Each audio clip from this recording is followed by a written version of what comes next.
ஹல்லேலூயா. கரங்களை உயர்த்தி ஹல்லேலூயா. கர்த்தர் நல்லவர். வேதத்தை எடுத்துக்கொள்ளும். மத்தேயு எழுதின சுவிசேஷம் 14வது அதிகாரம். மத்தேயு எழுதின சுவிசேஷம் 14வது அதிகாரத்தின் 13 முதல் 34 வரை உள்ள வசனங்கள். நேற்று காலையிலே ஆவியானவர் இந்த வேத பகுதியை தியானிக்க வைத்தார். இதிலிருந்து தான் நாம் கர்த்தருடைய வார்த்தைகளை கேட்க போகிறோம். ஒரு 5 முக்கியமான காரியங்களை உங்கள் மத்தியிலே இந்த பகுதியிலிருந்து சொல்லி ஜெபிக்கும்படி விரும்புகிறேன். கர்த்தர் நம்மோடு கூட பேசுவாராக. வாசியுங்கள் 13வது வசனத்தை. இயேசு அதை கேட்டு அவ்விடம் விட்டு படவில் ஏறி வனாந்தரமான ஒரு இடத்துக்கு தனியே போனார்.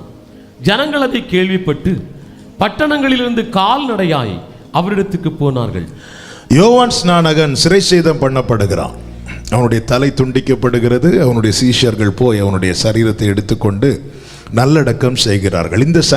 இந்த செய்தி இயேசுவுக்கு அறிவிக்கப்படுகிறது. இயேசு என்ன செய்கிறார் என்றால், அதை கேட்டு அவ்விடம் விட்டு படகில் ஏறி வனாந்தரமான ஒரு இடத்திற்கு தனியே போனார். ஜனங்கள் அதை கேள்விப்படுகிறார்கள். ஜனங்கள் கேள்விப்பட்டு என்ன செய்கிறார்கள் என்றால், கால்நடையாய் அவரிடத்திற்கு போனார்கள். வேதத்தில் எழுதப்பட்டிருக்கிற ஒவ்வொரு வார்த்தைகளையும் கவனிக்க வேண்டும். இந்த ஒரே வசனத்தில் படகுல போனார் என்றும் இருக்கிறது, கால்நடையாய் போனார்கள் என்றும் சொல்லப்பட்டிருக்கிறது. முதலாவது சொல்ல விரும்புகிற வார்த்தை இதுதான். நீ தேவனை தேடாமல் இருப்பதற்கு காரணங்களை முன்வைக்காதே. என்கிட்ட போட் இருந்தா நான் அவர்கிட்ட போயிருப்பேன். நம்மில் அநேகர் நம்முடைய இல்லாமையை முன்வைத்து அவரிடத்தில் இன்னும் போகாமல் இருக்கிறோம். ஏன் நீங்க சர்ச்சுக்கு வரலன்னு கேட்டா சொல்றதுக்கு காரணம் இருக்கு. எந்த ஒரு காரியத்தை எந்த ஒரு மனிதன் செய்தாலுமே ஏன் செய்கிற என்று கேட்டால் சொல்வதற்கு காரணம் இருக்கிறது. ஏன் கொலை குற்றத்தில் பிடிக்கப்பட்டவனை முன்னிறுத்தி ஏன் இப்படி செய்தாய் என்று தான் கேட்பார்கள். முதல்ல அவன் ஒரு காரணத்தை சொல்லுவான். அது ஏற்றுக்கொள்ளக்கூடியதோ ஏற்றுக்கொள்ளக்கூடாததோ அது இரண்டாவது. ஆனால் காரணம் எல்லாவற்றுக்கும் இருக்கிறது.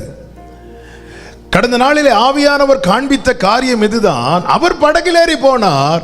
ஜனங்களும் போட் இருந்ததுனால வந்தார்கள் என்றல்ல, அவர்கள் கால்நடையாய் நடந்து அவரிடத்திற்கு போனார்கள்.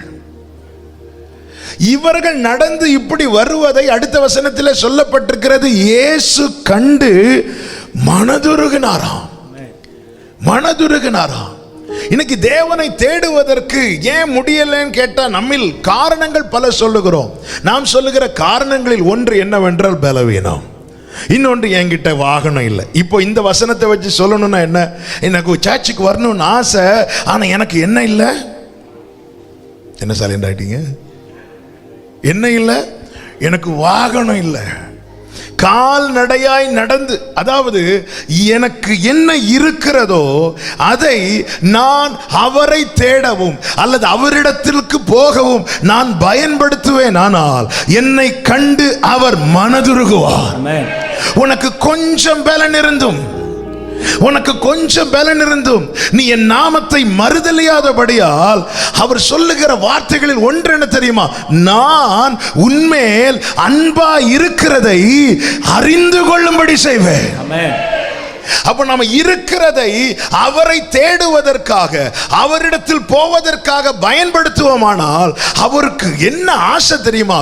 நான் இவனை நேசிக்கிறேன் என்பதை இந்த உலகம் பார்க்கணும். நான் இவளை நேசிக்கிறேன் என்பதை இந்த ஊரார் அறியணும். நான் இவனை நேசிக்கிறேன் என்பதை எல்லா கண்களுக்கும் காணும்படிக்கு நான் நிறுத்துவேங்கிறார். ஹல்லேலூயா. நான் காரணம் சொல்லி தேடாமல் இருந்து விடக்கூடாது. காரணம் சொல்லி போகாமல் இருந்து விடக்கூடாது. பாவத்தில் பிடிக்கப்பட்ட ஒரு ஸ்திரீ, கல்லெறியப்பட வேண்டிய ஒரு ஸ்திரீ இயேசுவுக்கு முன்பாய் நிறுத்தப்பட்டு அவள் வாழ்க்கை பெறுகிறாள். இப்பொழுது ஆண்டவராக இயேசு கிறிஸ்துவை சீமோன் என்கிற பரிசேயன் ஒருவன் வீட்டில் விருந்து கலைக்கிறான். இயேசு வீட்டுக்கு விருந்துக்கு வருகிறார். இவள் அதை கேள்விப்படுகிறாள். இவளுடைய அடையாளம் இன்னும் மாறவில்லை. இயேசு இவளுடைய பாவத்துக்கு தக்க தண்டனை கொடுக்கவில்லை. ஆனால் ஜனங்கள் இன்னும் அங்கீகரிக்கவில்லை. இவளை பாவியாகிய ஸ்திரீயாகவே பார்த்து கொண்டிருக்கிறார்கள். இவள் என்ன செய்கிறாள்? ஓடி வீட்டுக்குள் வருகிறாள். வீட்டுக்குள் வந்து இயேசுவின் பாதத்தில் அமர்ந்து கண்ணீரால் பாதத்தை நனைத்து தலைமுடியால் அதை துடைத்து ஓயாமல் முத்தமிட்டு கொண்டிருக்கிறாள். இது யாருக்கு பிடிக்கல அப்படின்னா, வீட்டுக்காரனுக்கு பிடிக்கல, சீமோனுக்கு பிடிக்கல, அங்கிருந்து சிலருக்கு பிடிக்கல. ஆமென். இப்பொழுது இவள் இந்த வீட்டிற்குள்ளே வராமல் இருப்பதற்கு இவளிடத்தில் காரணம் இருக்கிறது. இவள் சொல்லலாம் காரணங்கள். என்ன சொல்லியிருக்கலாம்? எனக்கு வரணும்னு தான் ஆசை ஆண்டவரே, ஆனால் நான் வர்றது சிலருக்கு பிடிக்க மாட்டேங்குது. சில சர்ச்சுக்கு ஏன் வரலன்னு கேட்டா, நான் வர்றது சிலருக்கு பிடிக்கல. ஆமா, இவள் சொல்வதற்கு காரணம் இருக்கலாம்.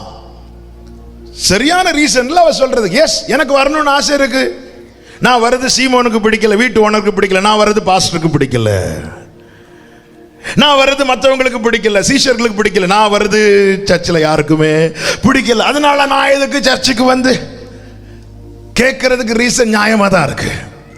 இவள் சீமோனையும் பார்க்கல, சீஷர்களையும் பார்க்கல, தனக்கு மறுவாழ்வு தந்த இயேசுவை மட்டும் பார்க்கிறார். நிந்திக்கிறவன் நிந்திக்கட்டும், தூஷிக்கிறவன் தூஷிக்கட்டும், கழுத்தை பிடித்து வெளியே தள்ளுகிறவன் வெளியே தள்ளட்டும், நான் அவரிடத்தில் வருவேன். ஹல்லேலூயா. இயேசுவினிடத்தில் போவதற்கு உன்னுடைய இல்லாமையை காரணமாய் முன்வைக்காதே. ஹல்லேலூயா, ஹல்லேலூயா. நான் வருவேன், நான் அவரிடத்தில் போவேன். ரூத், ஓர்பாள் இருவரும் நிற்கிறார்கள். நகோமி பக்கத்துல. சூழ்நிலை நிமித்தம் ஓர்பாள் திரும்பி போகிறாள். அவள் திரும்பி போவதற்கு காரணம் இருக்கிறது. ஏன்னா நகோமியே சொல்லிட்டாங்க, என் கூட வந்தா இனி வாழ்க்கை கிடைக்காது, நீங்க உங்க வாழ்க்கை தேடிக்கோங்க. அப்ப ரூத் ஓர்பாளை கூப்பிட்டு கேட்கலாமா, எதுக்காக நீ திரும்பி போற? எனக்கு அங்க வாழ்க்கை இல்லை. ஆமா, எனக்கு வாழ்க்கை வேண்டாமா? ரீசன், காரணத்தை முன்வைத்து திரும்பி போறான். ரூத்தை குறித்து வேதம் சொல்லுகிறது, அவள் உறுதியா இருந்தாளாம். உறுதியா இருந்துட்டா. அப்ப நான் தேவனை தேடுகிற காரியத்துல முதல்ல என் மனதுல நான் எழுதி வச்சிடணும். உறுதியா இருக்கணும், உறுதியா இருக்கணும். ஆமாம், போட் இருந்தா போட்ல போவேன், போட் இல்லையா நடந்து போவேன். நான் இந்த வார்த்தையை தியானித்து கொண்டிருந்த போது என் தகப்பனாருடைய சாட்சியை ஆவியானவர் நினைவுல கொண்டு வந்தார். எங்க அப்பா ரட்சிக்கப்பட்ட ஆரம்பத்தில் கேரளாவை சேர்ந்தவர்கள், தேவனை அறியாத குடும்பத்தில் பிறந்து வளர்ந்தவர்கள். 19வது வயதில் ஆண்டவராக இயேசு கிறிஸ்துவை சொந்த ரட்சகராக ஏற்றுக்கொண்டார்கள். ரட்சிக்கப்பட்ட ஆரம்பத்தில் வீட்டில் எல்லாரும் பகைக்க ஆரம்பிச்சிட்டாங்க. ஒரு கிளாஸ் தண்ணி கூட யாரும் எடுத்து கொடுக்க மாட்டாங்க, யாரும் பேச மாட்டாங்க. ஆமாம், சொந்தங்கள் வெறுக்க ஆரம்பிச்சிட்டாங்க. ஆனாலும் ஆண்டவர் மேலே இருக்கிற வைராக்கியத்தினால எல்லா மீட்டிங்கும், ஒரு மீட்டிங் விட மாட்டாங்க. எங்கே மீட்டிங் நடந்தாலும் போய் உட்காந்துருவாங்க, கிறிஸ்துவுக்குள் பலப்பட. அப்பொழுது ஒரு செய்தி கேள்விப்படுகிறார்கள், ஒரு குறிப்பிட்ட இடத்துல ஒரு கன்வென்ஷன் கூட்டம் நடக்கிறது.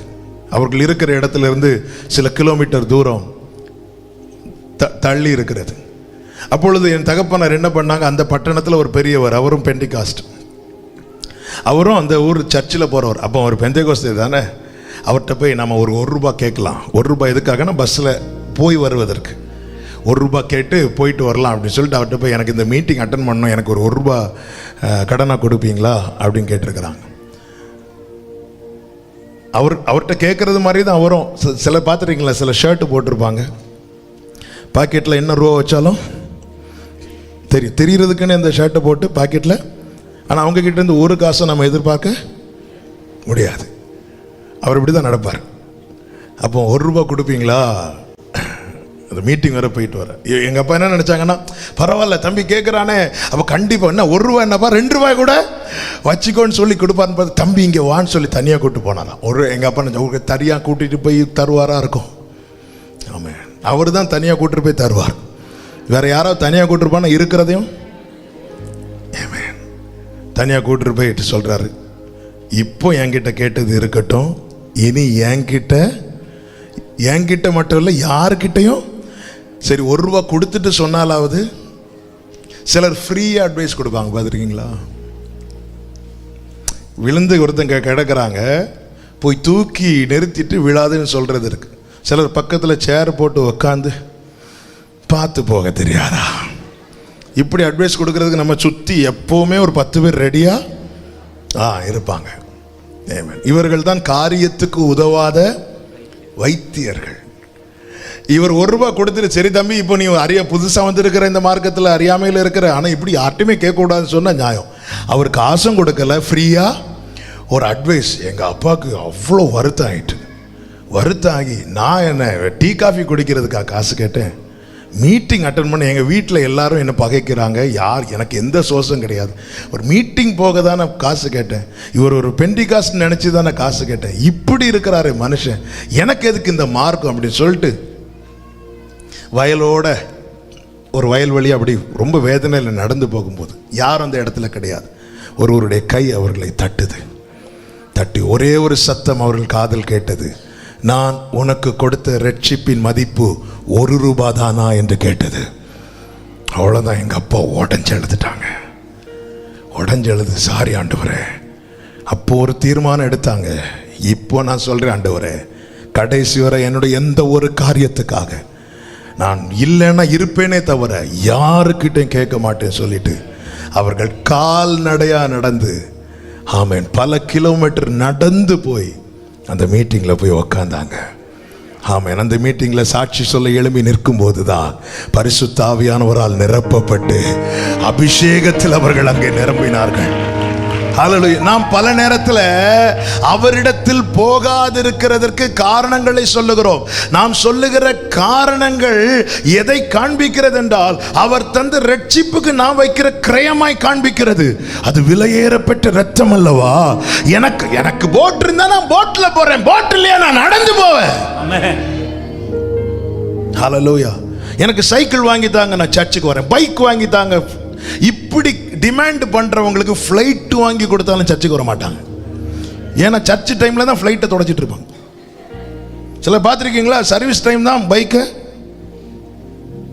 அவர் ஒன்ன தொடச்சது நீ பைக்கை தொடக்கிறதுக்கு இல்ல. ஹல்லேலூயா. இயேசுவின் இடத்துல ஏன் வரலன்னு கேட்டா, நான் சொல்ற ரீசன் எதுவா இருக்கிறது என்பது ரொம்ப முக்கியம். நான் என்ன ரீசன் சொல்றேன்? இயேசுவிடத்தில் வந்தாங்கன்னு எழுதி வச்சிருக்க வேண்டியதானாங்க? ஏன் கால்நடையா வந்தாங்கன்னு எழுதி வச்சிருக்கிறது? அவர் போட்ல வராரு, இவங்க இயேசு மனத்து இருக்கிறார். இயேசு போனதே தனியே இருக்க போறார். ஆனா இவங்க விரும்பி வந்ததை பார்த்ததும் இயேசு வந்துட்டார். பேதுருவை விட்டுட்டு நான் கொஞ்ச நேரம் தனியா இருக்கணும், இப்ப யாரையும் பார்க்க முடியாதுன்னு சொல்றதுக்கு அவர் இவ்வுலக பாஸ்டர்ஸ் அல்ல. அவர் நமக்காக பரிதவிக்கிற பாஸ்டர், நமக்காக பரிதவிக்கிற பிரதான ஆசாரியார். ஹல்லேலூயா.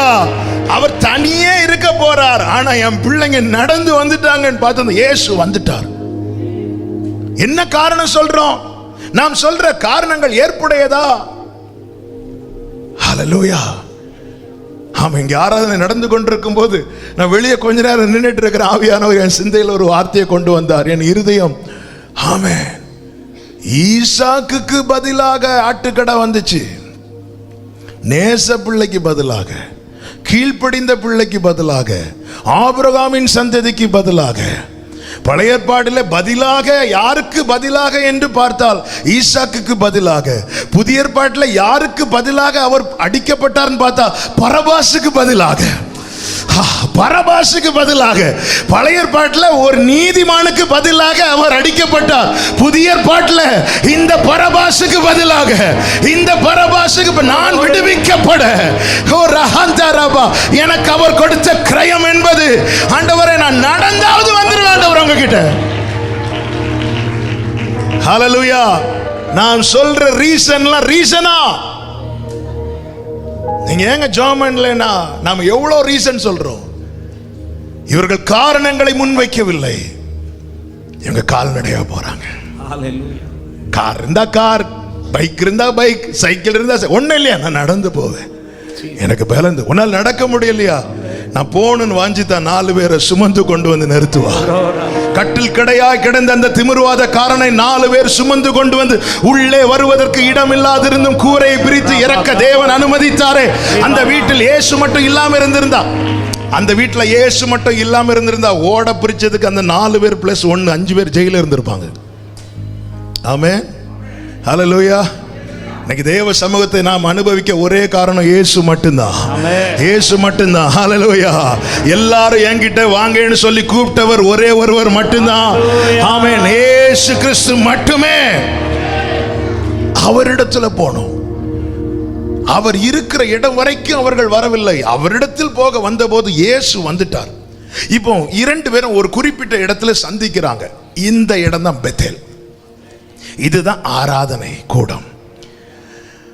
தன் தகப்பன் தாய் வீட்டிலிருந்து யாக்கோபு புறப்பட்டு வருகிறான். வனாந்தரமான ஒரு இடத்துல தலைக்கு கீழே கல்லை வைத்து படுக்கிறான். அந்த இடத்துல கர்த்தர் தரிசனத்தில் அவனை சந்திக்கிறார். அவன் எழுந்து சொல்லுகிறான், இது பெத்தேல் என்று பெயரிடுகிறான். பெத்தேல். இந்த பெத்தேலின் அனுபவம் இல்லாத தேவ பிள்ளையே கிடையாது. இந்த பெத்தேலின் அனுபவம் இருக்கணும். நான் அவரை சந்திக்கிறது, அவர் என் மேல் இருப்பதை நான் அனுபவிக்கணும், நான் பார்க்கணும். தேவதூதர்கள் ஏறி இறங்குற அனுபவம், அதாவது என்னுடைய ஆராதனை இங்கிருந்து எடுத்து செல்லப்படுகிறது, அவருடைய மன்னா ரேமா அங்கிருந்து எனக்கு கொடுக்கப்படுகிறது. இதை நான் அனுபவிக்கவில்லை என்றால் யார் அனுபவிப்பாங்கன்னா அவரை பார்க்க போகணும். தாவீது சொல்லுகிறார், இப்படியே உம்முடைய பரிசுத்த ஸ்தலத்தில் உம்மை பார்க்க ஆசையாயிருந்து உம்முடைய வல்லமையையும் உம்முடைய மகிமையையும் கண்டேன். மணவாளனாம் இயேசு கிறிஸ்து, மணவாட்டியாம் சபை, ஆட்டுக்குட்டியானவருடைய கல்யாணம் என்று புதிய ஏற்பாட்டிலே சொல்லப்பட்டிருக்கிற காரியத்துக்கு நிழலாய் பழைய ஏற்பாட்டிலே யார் எதை பார்க்க முடியும் என்றால், ஆதியாகமம் 24வது அதிகாரத்தில் ஈசாக்கு ரெபெக்காளுடைய திருமணத்தை பார்க்க முடியும். தகப்பன் வீட்டின் மூத்த வேலைக்காரரை, உதவியாளரை அனுப்புகிறான். எதற்காகவென்றால் மணவாளனுக்கு ஏற்ற மணவாட்டியை கொண்டு வரும்படிக்கு. நமக்கு தெரியும், ரெபெக்காளை சந்திக்கிறார் மூத்த வேலைக்காரன். சந்தித்து இந்த காரியம் கர்த்தரால் வந்தது என்று இரண்டு வீட்டாரும், அதாவது ரெபெக்காளின் வீட்டாரும் புரிந்து கொள்ளுகிறார்கள். இவரும் தேவனுக்கு ஸ்தோத்திர நேர்வழியாய் நடத்தி வந்த தேவனாகிய கர்த்தருக்கு, என் எஜமானுடைய தேவனுக்கு ஸ்தோத்திரம் என்று சொல்லுகிறார். இப்பொழுது புறப்பட ஆயத்தமாகும் போது ரெபெக்காளின் சகோதரர்கள் சொல்லுகிறார்கள், ஒரு 10 நாள் இருந்துட்டு போட்டுமே. அப்பொழுது அவர் சொல்லுகிறார், இல்லை இதான் டைம். நாம் அவகிட்டே கேட்போம். யார்கிட்ட? ரெபெக்காள் கிட்டே கேட்போம். கேட்கும்போது ரெபெக்காளை அழைத்து, 58வது வசனம், ரெபெக்காளை அழைத்து, நீ இந்த மனிதனோட கூட போகிறாயா என்று கேட்டார்கள். அவள் போகிறேன் என்றாள். அவள் உடனே ஒரு 10 நாள் இருந்துட்டு வாரேன் சொல்லல. ஆமென்.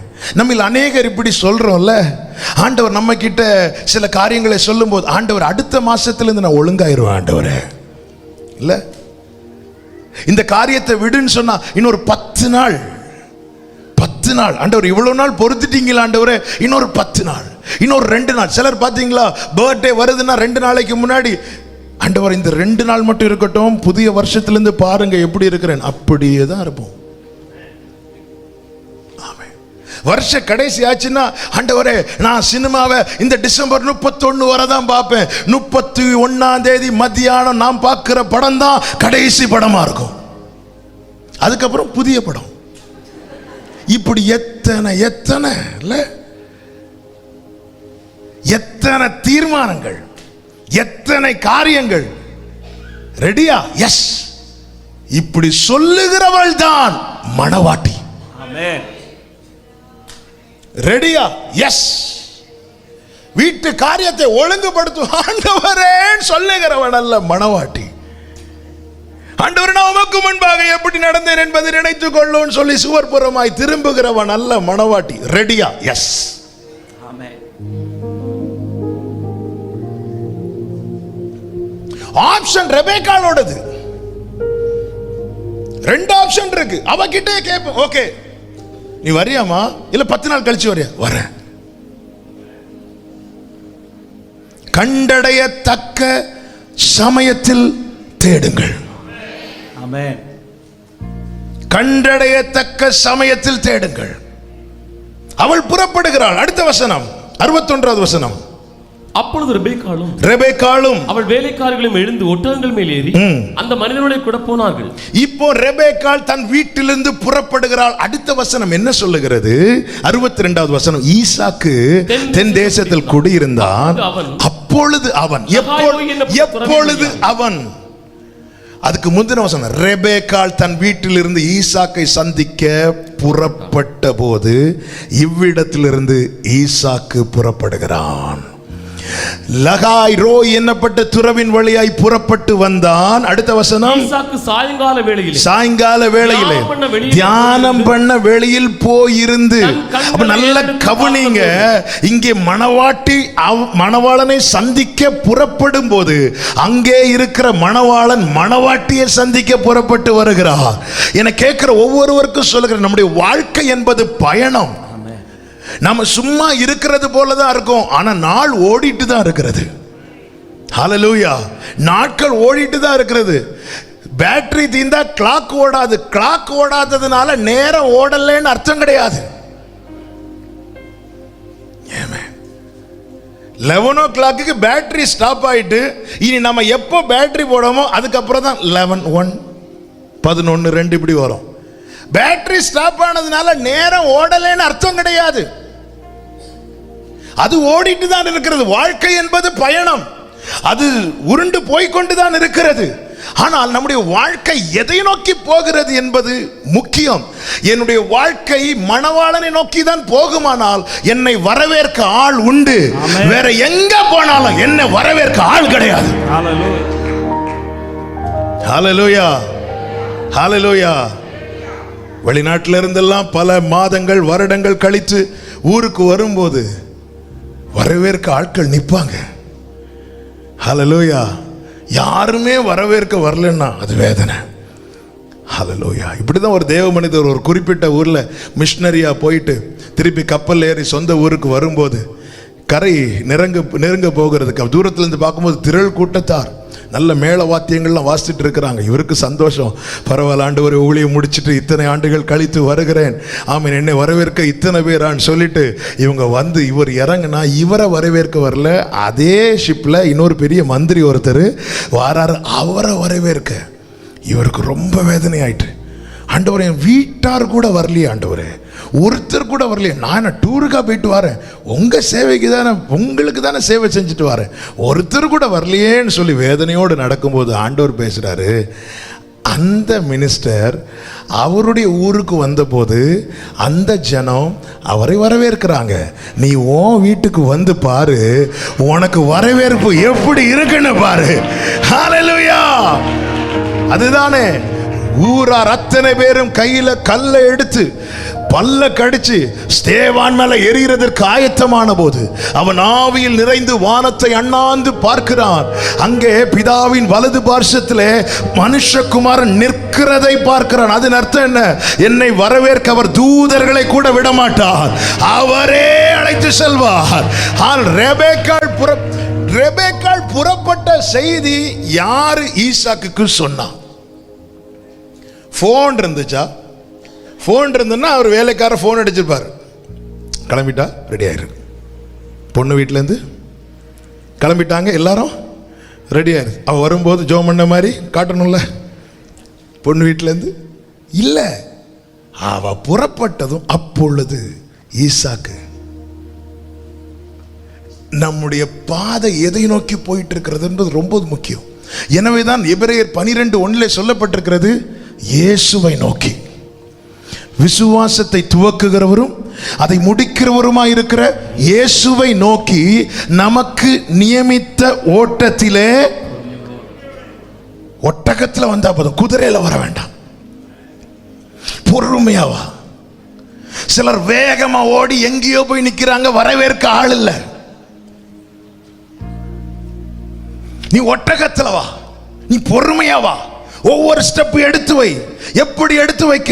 உம்முடைய வசனம் என் கால்களுக்கு தீபம், என் பாதைக்கு வெளிச்சம். ஒவ்வொரு ஸ்டெப்பை எடுத்து வை. உன்னுடைய நோக்கம் ஒன்றாய் தான் இருக்கும். தரித்திரர் ஒரு பக்கம் இருப்பார்கள், ஐஸ்வர்யவான்கள் ஒரு பக்கம் இருப்பார்கள். வலதுபுறம் இடதுபுறம் சாயாமல் எஜமானன், ஆமேன், மணவாளன், ஆமேன், அந்த பரம ஈசாக்கு, அந்த ஆண்டவராகி ஆட்டுக்குட்டியானவராக இயேசு கிறிஸ்துவை நோக்கி தான் நீ போயிட்டே இருக்கணும். ஒவ்வொரு ஸ்டெப் பார்த்து பார்த்து எடுத்து வைக்கணும். குதிரை மேல இல்ல, ஒட்டகத்துக்கு மேல வா, மெதுவா வா, பொறுமையா ஓடு. இப்போ ரெண்டு பேரும் ஒரு குறிப்பிட்ட இடத்துல சந்திக்கிறாங்க பாருங்க. இந்த சந்திப்பு தேவனை ஆராதிக்கிற தேவ பிள்ளைங்க வாழ்க்கையில இல்லைன்னா அவங்க வாழ்க்கை இன்னும் அர்த்தம் உள்ளதாகவே மாறவில்லை என்று அர்த்தம். தலைக்கு கீழே வச்சு படுக்கிறதுக்கு ஒரு பில்லோ கூட இல்லாம ஒரு கல்லை எடுத்து வச்சு படுத்த யாக்கோபின் வாழ்க்கை அர்த்தம் உள்ளதாய் மாறினது எதற்கு பிற்பாடு தெரியுமா? அவன் டிகிரி முடிச்ச பிறகு அல்ல, சந்தித்த பிறகு. இத்தனை காலம் எனக்கு இன்னொரு வாசல் திறக்கலையே ஆண்டவரே, எனக்கு ஒரு வாழ்க்கை துளிர் விடவில்லையே என்று வேதனையோடு யாராவது இதை கேட்டுக்கொண்டிருப்பீர்களே, ஆனால் கர்த்தர் எதை விரும்புகிறார் என்றால், அதெல்லாம் நான் பண்ணிக்கிறேன், முதல்ல நீ என்னை சந்திக்க ஆயத்தப்படுது. நீ என்னை சந்திக்க ஆயத்தப்படு. ஹல்லேலூயா. நீ என்னை சந்திக்க ஆயத்தப்படு. நீ புறப்பட்டு வா. ரெண்டு பேரும் புறப்பட்டு வந்து அருமையான வார்த்தை இருக்கும். ஈசாக்கு தன் கண்களை ஏறெடுத்து பார்க்கிறான், ஒட்டகங்கள் வர கண்டான். நான் ஆவிக்குரிய கண்ணோட்டத்தோடு சொல்லுகிறேன், மணவாட்டி பொறுமையோடு ஓடி முடிக்கிறதை பார்க்கிறான். நியமித்த ஓட்டத்தை பொறுமையோடு. ஆமென். அப்போ ஈசாக்கு பாதி தூரம் வந்துட்டார்ல. ஆமென். அதன் அர்த்தம் என்ன? என்னை ரொம்ப தேட விட மாட்டார். ஹல்லேலூயா. அவர் வந்துருவார். இல்ல, இளைய குமாரன் தகப்பன் இடத்துல போகிறதுக்கு ஒரு ஸ்டெப் எடுத்து வச்சதும் தகப்பன் ஓடி வந்து, ஆமென். அப்போ யார் வேகமா வராங்க? நீ பொறுமையா வா, நான் வேகமா வரேன். நீ பொறுமையா வா, நான் வேகமா வரேன். நீ எனக்காக ஒரு ஸ்டெப் எடுத்து வை, நான் உனக்காக 10 அடி எடுத்து வைக்கிறேன். கரங்களை தட்டி ஆண்டவருக்கு மகிமை. ஹல்லேலூயா. நீ எனக்காக ஒரு ஸ்டெப் எடுத்து வை, நான் உனக்காக 10 அடி எடுத்து வைக்கிறேன். நீ ஒட்டகத்துல வா, நான் குதிரையில வரேன். மணவாளன் எப்படி வருவார்? வெள்ளை குதிரை மேல கிரீடங்களை சுமந்தவராய் வருவார். நீ ஒட்டகத்துல வா, நான் குதிரையில வரேன். ஹல்லேலூயா. அவரை சந்திக்கணும். அவரை சந்திக்கிறதுக்கு தாங்க எனக்கு இந்த வாழ்க்கையை கொடுத்திருக்கிறார். இல்லைன்னா என்றோ கல்லெறியப்பட்டு மரிக்க வேண்டியவன், என்றோ பட்டயத்துக்கு விழுந்திருக்க வேண்டியவன். மெடிடேஷன்ல கேட்டோமே, அபியத்தார் தப்பினதுக்கு காரணம் என்ன? ஏன் அபியத்தார் உன்னை தப்பு வைக்கப்பட்டிருக்கிறார்? நீ என் கூட இருக்கணும். ஆமென். உன் கூட இருக்கிறவங்கள மாதிரி பட்டயம் உன் மேலே விழுந்திருக்கும், ஆனா விடாம உன்னை தப்பு வைத்து கொண்டு வந்தது நோக்கம் இருக்கிறது. என்று முடிந்திருக்க வேண்டிய வாழ்க்கை, என் பாதை சரியா நான் பயணிக்கணும். ஆண்டவர் இன்னைக்கு எனக்கு ஓட முடியல, நீ நடந்து வா, நான் உனக்காக ஓடி வருகிறேன்.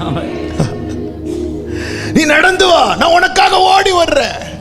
எனக்கு தெரியும் பாவம் வலி, என் வேதனைகளை அறிந்திருக்கிறார், என் நிலைமை அறிந்திருக்கிறார். என் பலவீனத்தை யாரோ சொல்லி அறியவில்லை, அவர் என் பலவீனத்தை அவர் சுமந்து.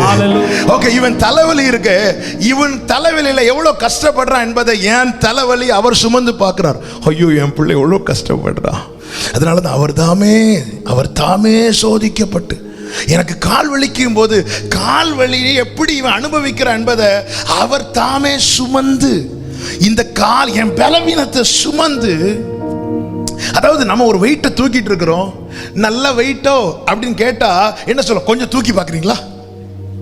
சில சொல்லுவோம், எனக்கு ரொம்ப தலைவலிக்குது. ஆமா, யாருக்கும் வராத தலைவலி. உடனே நம்ம என்ன சொல்லுவோம் தெரியுமா? சபிக்க மாட்டோம், ஆனா சபிக்கிறது மாதிரி சொல்லுவோம், உங்களுக்கு வந்தா தெரியும். அவருக்கு அப்படிதாங்க தெரியுது. அவர் சொல்றாரு, உன் பலவீனத்தை நான் ஏற்றுக்கொண்டேன். நீ நெஞ்சு வலிக்குதுன்னு கை வைக்கும் போது அந்த நெஞ்சு வலியை நான் அனுபவிச்சேன். ஹல்லேலூயா. ஒரு சகோதரி, தேங்க்யூ ஃபாதர், ஆண்டவருக்காக வைராக்கியமா இருந்தார்கள். ஆனால் கடைசியில் ரொம்ப பலவீனப்பட்டு படுக்கையிலிருந்து எழும்ப கூட முடியாத நிலைமை. அந்த நேரத்தில் அவர்கள் படுக்கையிலிருந்து அவர்களுக்கு உமிழ்நீர் வருகிறது. அதை அவங்க துப்பணும். அவங்களுக்கு எதுவுமே செய்ய முடியல. படுத்து கிடந்து அப்படி ஏதோ அப்படி துப்புறாங்க, வெளியே துப்புறாங்க. அதை விழுங்க முடியல. துப்பும் போது என்ன ஆகுது அப்படின்னா, அது அப்படி மேலே போயிட்டு திரும்ப அந்த எச்சி அவங்க முகத்திலே வந்து விழுது. அவங்களுக்கு ரொம்ப வேதனை ஆயிட்டு, வேதனையை துடைச்சிட்டு, ஆண்டவரே உங்களுக்காக பட்ட பாடுகளின் பலன் இந்த எச்சில் ஆண்டவரேன்னு கேட்டு அப்படியே அழ ஆரம்பிச்சாங்க. கொஞ்ச நேரத்தில் ஆண்டவர் பேச ஆரம்பித்தாராம். ஏமா, இதை பார்த்து நான் சந்தோஷப்படுறேன்னு நினைக்கிறியா? உன் மேலே விழுந்தது ஓ எச்சி மட்டும்தான். என் மேலே அந்த ஊரில் இருக்கிற அத்தனை பேரும் துப்புனான் தெரியுமா? என்னை அரை நிர்வாணப்படுத்தி வரவன் போறவெல்லாம் முகத்தில் காரி துப்புனான். இந்த வலி எனக்கு தெரியுமா அப்படின்னு சொல்லி ஆண்டவர் பேச ஆரம்பிச்சதும் ஏங்கி அழ ஆரம்பிச்சாங்களாம். ஆண்டவரே தெரியாம சொல்லிட்டு, ஆண்டவரே உங்களுக்கு இந்த வலி புரியலன்னு நினைச்சு சொல்லிட்டேன்ப்பா, சாரிப்பான்னு சொல்லி அந்த சகோதரி அழ ஆரம்பிச்சாங்களாம். எல்லாம் தெரியுங்க, உனக்கு கொஞ்சம் பலன் இருந்தா நம் காரணங்களை அவர்கிட்ட முன்வைக்கலாமாங்க. ஹல்லேலூயா, ஆமென். இவ்வளவு ரிஸ்க் எடுக்கணுமா கேட்பாங்க. அவர் எடுத்த ரிஸ்க்கு இது ஒண்ணுமே கிடையாது. இன்னும் உம்மை பாடுங்க. தெய்வ பிரசன்னத்திற்காக நன்றி அப்பா.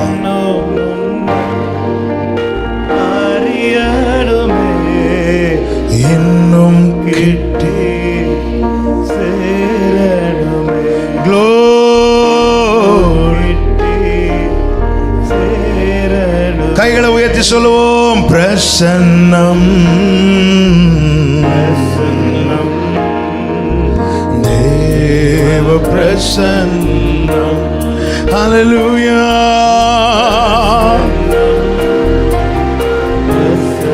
glory be to Father. உங்க வலது கரத்தை உயர்த்தி சொல்லுங்க, கரம் பிடித்த நாயகரே, கரம் பிடித்த நாயகரே, அப்பா கைவிடாத என்னை கைவிடாத. 73வது சங்கீதத்தில் ஆசாப் துன்மார்க்கருடைய வாழ்க்கையை பார்த்து பொறாமப்பட்டு சொல்றான். அவங்களுக்கெல்லாம் ஒரு பிரச்சனை கிடையாது.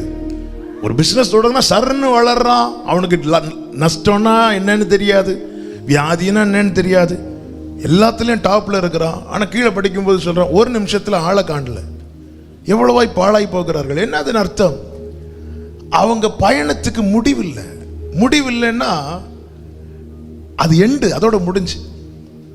ஆனா இயேசுவை நோக்கி ஒருவன் பயணிக்கும் போது அந்த இடத்துல இருந்து அவனுக்கு ஒரு புதிய ஆரம்பம் உண்டாகிறது. அதுதான் நித்திய ஜீவன்.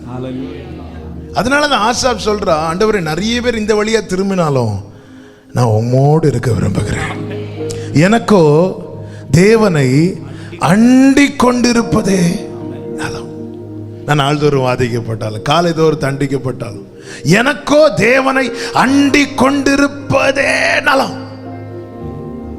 ஏன்னா எனக்கு தெரியும், நீர் உம்முடைய ஆலோசனையின்படி என்னை நடத்தி முடிவிலே மகிமையிலே ஏற்றுக்கொள்வீர்.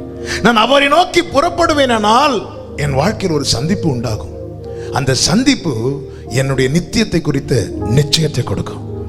ஈசாக்கு தன் கூடாரத்துக்குள் கண்களை ஏறெடுத்து பார்த்து ரெபேக்காள் வர கண்டு ஒரு கேள்வி கேட்கிறேன். ரெபேக்காள் மட்டும் குடும்பத்தின் ஆலோசனை கேட்டு ஒரு 10 நாள் கழிச்சு போயிருந்தா ஈசாக்கு கண்களை ஏறெடுத்து பார்க்கும்போது யாரை பார்க்க முடியாது?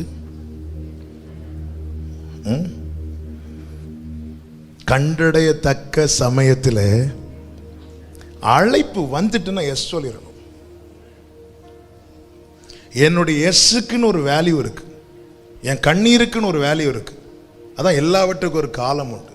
இன்னைக்கு ஆண்டவர் என்னை அழைக்கும் போது நான் நாளைக்கு எஸ் சொன்னேன்னா அந்த எஸ்னால பிரயோஜனம் இல்லை. பிற்பாடு ஏசா கண்ணீர் வடித்து தேடியும் மனம் மாறுதலை காணாம போயிட்டான். பிற்பாடு ஏசா தேடினது எல்லாத்துக்கும் ஒரு டைம் இருக்கு. இன்னைக்கு ஆண்டவர் வந்து கூப்பிடும் போது சொல்லும் அடியும் கேட்கிறேன், நாளை காலையில் கேட்குறேன்னா காலையில் ஜெபம் மட்டும் தான் ஓடிட்டு இருக்கும். சொல்ல முடியும் கேட்குறேன், சொல்ல முடியும் கேட்குறேன், சொல்ல முடியும் கேட்குறேன். எங்கே சொல்றது, யார் சொல்றதுக்கு?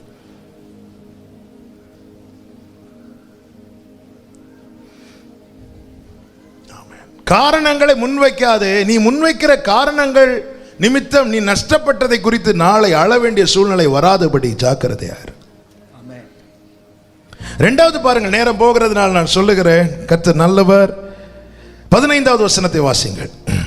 சாயங்காலமான போது அவருடைய சீஷர்கள் அவ்விடத்தில் வந்து, இது வனாந்திரமான இடம், நேரமும் ஆயிற்று, ஜனங்கள் கிராமங்களுக்கு போய் தங்களுக்கு போஜன பதார்த்தங்களை கொள்ளும்படி அவர்களை அனுப்பிவிட வேண்டும் என்றார்கள். அடுத்த வார்த்தை, இயேசு அவர்களை நோக்கி அவர்களை போக வேண்டுவதில்லை. நல்ல கவனமா கேளுங்க.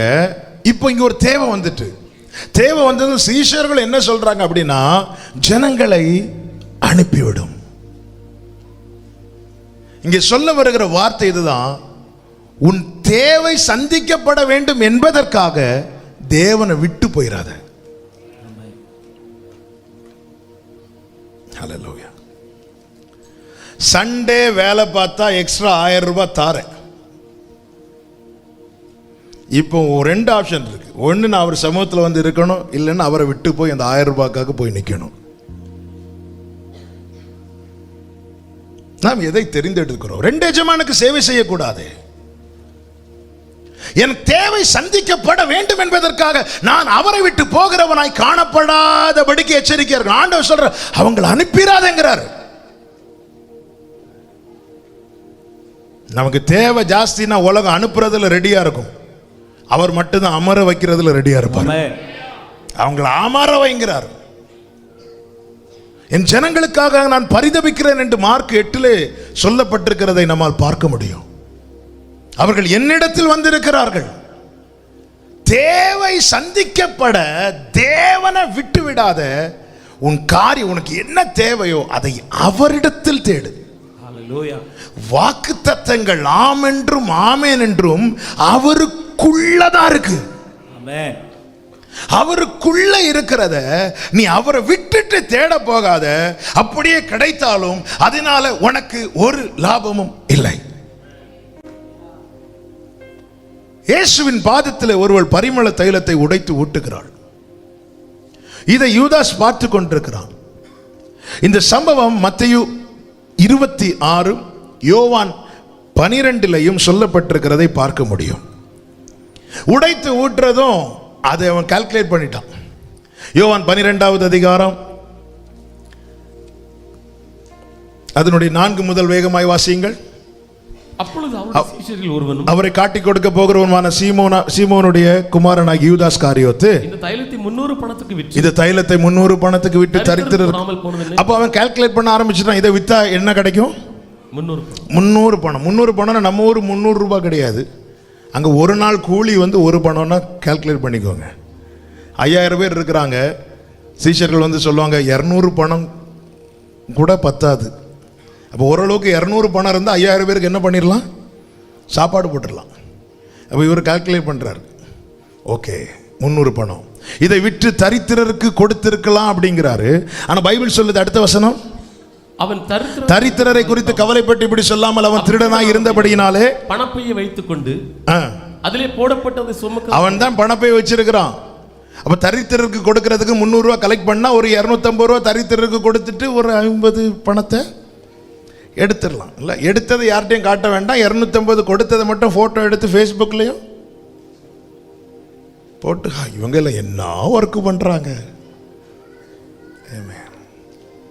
ஆனா பைபிள்ல எப்படி தெரியுமா எழுதும்? அவங்கள திருடன். ஆமென். இவன் யாரா இருக்கிறான்? இவன் ட்ரெஷரரா இருக்கிறபடியால் என்று பைபிள் எழுதாது. நீ எந்த ஸ்தானத்தில் இருந்தாலும் உன் உள்ளம் எதை யோசிக்கிறதோ அதை வைத்துதான் அவருடைய கை எழுத ஆரம்பிக்கும். இப்ப நான் உங்க மத்தியில் என்ன பேசிட்டு இருக்கணும் அதை வச்சு அவர் எழுதிட்டு இருக்க மாட்டார். நான் பேசிட்டு இருக்கும் போது என் இருதயத்தின் தியானம் என்னவோ அதை வச்சு அவர் எழுதிட்டு இருப்பார். இப்ப சொல்றாரு அது அங்க நடக்கல. நடக்காதது யூதாஸ் என்ன செய்கிறான்? மத்தேயு 26வது அதிகாரம் 14-15 வசனங்கள். அப்பொழுது 12 ஒருவனாகி யூதாஸ் காரியோத்து என்பவன் பிரதான ஆசாரியரிடத்தில், எப்பொழுது இந்த சம்பவத்துக்கு பிறகு பிரதான ஆசாரியர் இடத்தில் போய் நான் அவரை உங்களுக்கு காட்டி கொடுக்கிறேன், நீங்கள் எனக்கு என்ன கொடுக்கிறீர்கள். அப்ப அவன் எதிர்பார்ப்பு எது மேல இருக்குன்னா பணத்து மேல இருக்கிறது. இயேசு கிட்ட வந்து மெதுவா ஒரு காரியத்தை சொல்லி பார்த்தா நடக்கல. உடனே இயேசுவை விட்டுட்டு தேவை சந்திக்கப்பட போகிறான். அவனுக்கு என்ன கொடுக்கப்படுகிறது என்றால் 30 வெள்ளி காசு கொடுக்கப்படுகிறது. இப்போ அவன் எதிர்பார்த்த பணம் அவனுக்கு கிடைத்ததா கிடைக்கலையா? வாய் திறந்து சொல்லுங்க, கிடைச்சதா கிடைக்கலையா? அப்போ அவன் எடுத்த டெசிஷன் ரைட்டா ராங்கா? அவன் எடுத்த தீர்மானம் சரியா தவறா?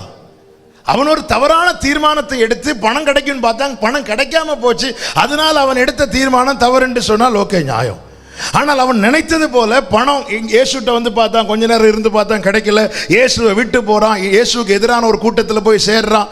ஆமென். என்ன கிடைக்கும்னு கேட்கறான். 30 வெள்ளி காசு கொடுக்குறாங்கன்னா அதே போல கொடுத்தாங்க. அவன் எடுத்த தீர்மானம் சரியா தப்பா? நல்ல கவனமா கேளுங்க. இங்க என்ன கிடைச்சதுங்கிறது முக்கியம் கிடையாது, கிடைச்சதால என்ன யூஸ்ங்கிறது தான் முக்கியம். இந்த 30 வெள்ளி காசு வச்சு அவன் லேண்ட் வாங்கினானா? அவன் வீடு கட்டினானா? அவன் பிள்ளைக்கு திருமணம் பண்ணி கொடுத்தானா? இல்ல. அந்த 30 வெள்ளி காசால் அவனுக்கு 5 காசுக்கு பிரயோஜனம் இல்லை. துன்மார்க்கருடைய செல்வ பெருக்கை பார்க்கிலும் நீதிமானுடைய கொஞ்சமே நல்லது. ஹalleluya. என்ன சம்பாதிக்கிறோம் இல்ல, அது எனக்கு எந்த அளவுக்கு ஆசீர்வாதமா இருக்கிறது என்பது முக்கியம். ஆசீர்வாதம் என்பது நாம சம்பாதிக்கிற பணத்தை வச்சு வர்றது கிடையாது. கர்த்தருடைய ஆசீர்வாதமே ஐஸ்வர்யத்தை தரும், அதனோட அவர் வேதனையை கூட்டார். தேவை சந்திக்கப்பட வேண்டும் என்பதற்காக தேவனை விட்டு ஓடாதே. ஒருவேளை உன் தேவை சந்திக்கப்படுவது போல இருக்கலாம், ஆனால் அதனால ஒரு நிறைவு உண்டாகாது. ஆமென். சீஷர்கள் சொல்லுவாங்க, தேவை ஜாஸ்தியா இருக்குல்ல, போங்க. பாஸ்டர்ஸ் சொல்லுவாங்க, பரவாயில்ல சண்டே வேலை பாருங்க, ஆராதனை அது அப்புறமா நீங்க ஆன்லைன்ல பார்த்துக்கோங்கன்னு நாங்க கூட ஒருவேளை சொன்னாலும் நீங்க உறுதியா இருக்கணும். ஆண்டவர் சொல்ற, நீ 6 நாள் வேலை பாருன்னு சொல்றாருல. ராயனுக்குரியதை ராயனு கொடுத்துக்கோ, தேவனுக்குரியதை தேவனுக்கு கொடு. ஆண்டவர் அவங்களை அனுப்பி விட்டுறாத, அவங்களை உட்காரவை.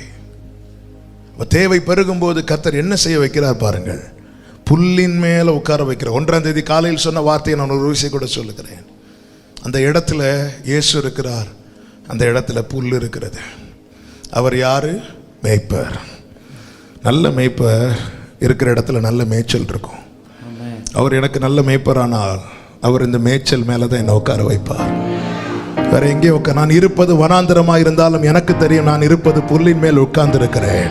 ஹல்லேலூயா. புல்லின் மேல உட்கார வச்சுட்டார். 3 நாள் மேய்ச்சலை கொடுத்து உட்கார வச்சுட்டாரு.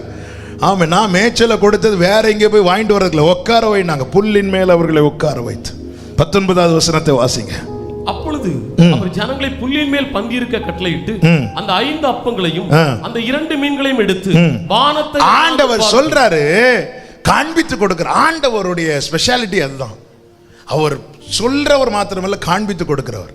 உனக்கு தேவை ஜாஸ்தியா இருக்குதா, நீ என்ன செய், வானத்தை அண்ணாந்து பார்,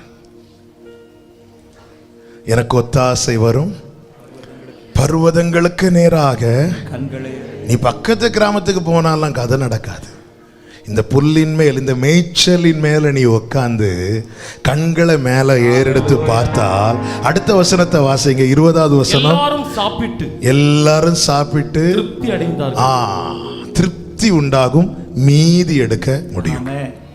திருப்தியும் மீதியும் எடுக்கிறது தாங்க ஆசீர்வாதம். 1 லட்சம் ரூபா நான் சம்பளம் வாங்கி 1,10,000 ரூபாய் செலவு பண்றது இல்லை ஆசீர்வாதம்.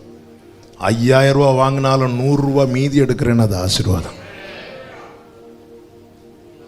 ஹல்லேலூயா, ஹல்லேலூயா. நம்ம ஆண்டவர்கிட்ட எனக்கு இவ்வளோ சேலரி தாங்கன்னு கேட்கக்கூடாது. எனக்குள்ள படிய நீங்க அளந்து தாங்க. அவர் அளந்து தரது என் குடும்பத்துக்கு போதுமானது.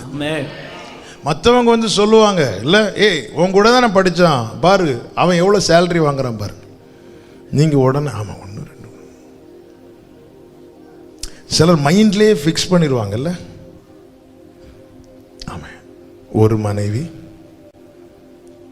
2 பிள்ளைங்க, 3 பெட்ரூம் உள்ள வீடு, 4 சக்கர வண்டி, 5 டிஜிட் சேலரி. இது 5 கிடைச்ச ஆண்டவரே உமக்கு கோடி ஸ்தோத்திரம். நான் பொருத்தனை பண்ணேன். என்ன பொருத்தனை? ஒரு அரை மணிக்கு ஒரு சாட்சி.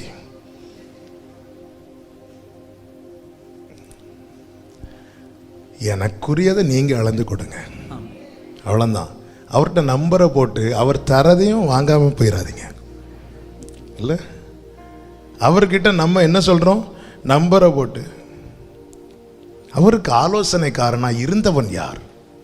நம்ம ஜெபிக்கிறோமோ இல்லையோ, ஜெபத்தில் அவருக்கு ஆலோசனை சொல்லிட்டு இருக்கிறோம்.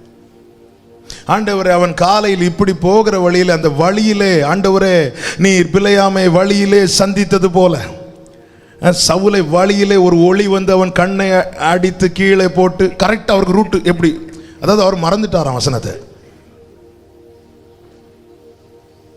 அவருக்கு தெரியுங்க ஒரு தேவை பேர் என்ன செய்யணும். அவர் சொல்ற இந்த புல்லின் மேலே உட்காந்துருட்டார். மேய்ச்சல் 3 நாள் உனக்கு மேய்ச்சல் கொடுத்துருக்கிறல்ல, உட்காரு. உட்காந்துட்டு வானத்தை அண்ணாந்து பார்.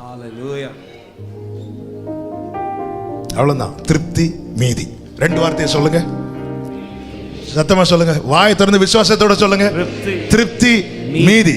இந்த மேய்ச்சல் மேல ஒருவன் உட்கார்ந்து பரலோகத்தை கண்ணோக்கி பார்ப்பானால் அவன் வாழ்க்கையில திருப்தியும் அவன் மீதமும் எடுப்பான். இந்த 2 அனுபவம் இல்லைன்னா, இந்த 2 ஆசீர்வாதம் இல்லைன்னா, இந்த 2 அனுபவம் நம்ம கிட்ட ஏதோ மிஸ் ஆயிட்டுன்னு அர்த்தம். ஆமென். இந்த மேய்ச்சல்ல உட்கார்ந்து கண்களை வானத்துக்கு நேராக ஏறெடுக்கிறவன் வாழ்க்கை திருப்தியா இருக்கும், அவன் மீதமும் எடுப்பான். என் வாழ்க்கையில திருப்தியும் வரல, எனக்கு மீதமும் எடுக்க முடியலைன்னா நான் இன்னும் இந்த மேய்ச்சல் அமரவில்லை. என் கண்களை பக்கத்து கிராமத்தில் தான் போய் பார்க்கிறேனே தவிர வானத்தை பார்க்கல. தேவைகள் சந்திக்கப்பட தேவனை விட்டு விடாது. 3வது 22வது வசனம். இயேசு ஜனங்களை அனுப்பி விடுகையில் தம்முடைய சீஷர்கள் படகிலேறி தமக்கு முன்னே அக்கறைக்கு போகும்படி அவர்களை துரிதப்படுத்தினார். இப்போ இயேசு முன்னாடி 2 கூட்டத்தார் இருக்கிறாங்க, சீஷர்கள், ஜனங்கள். ஜனங்களை எப்படி ட்ரீட் பண்றாரு? சென்று வாருங்கள், அவ்வளவுதான், சமாதானத்தோடு போங்க, அனுப்பி விடுறாங்க. சீஷர்களை எப்படி சொல்றாரு? துரிதப்படுத்துகிறார். துரிதப்படுத்துறாருன்னா கம்பல் பண்றார்னு அர்த்தம்.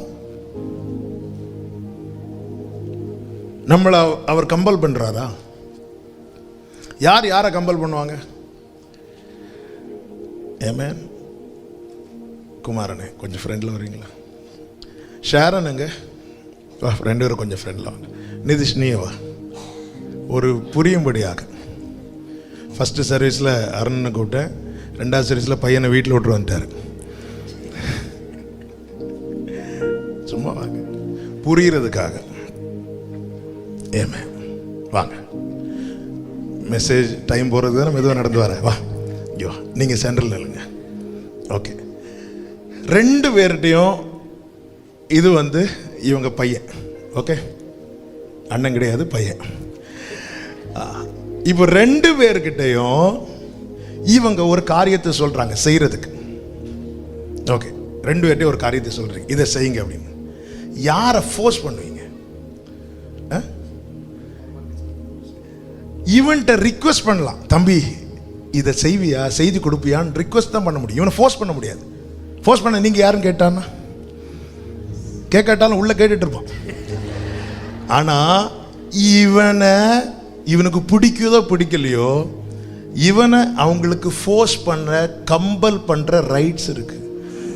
ஏன்னா அப்பா ஆண்டவரே என்ன எல்லாரையும் அனுப்பி விடுறது மாதிரி அனுப்பி விடக்கூடாது.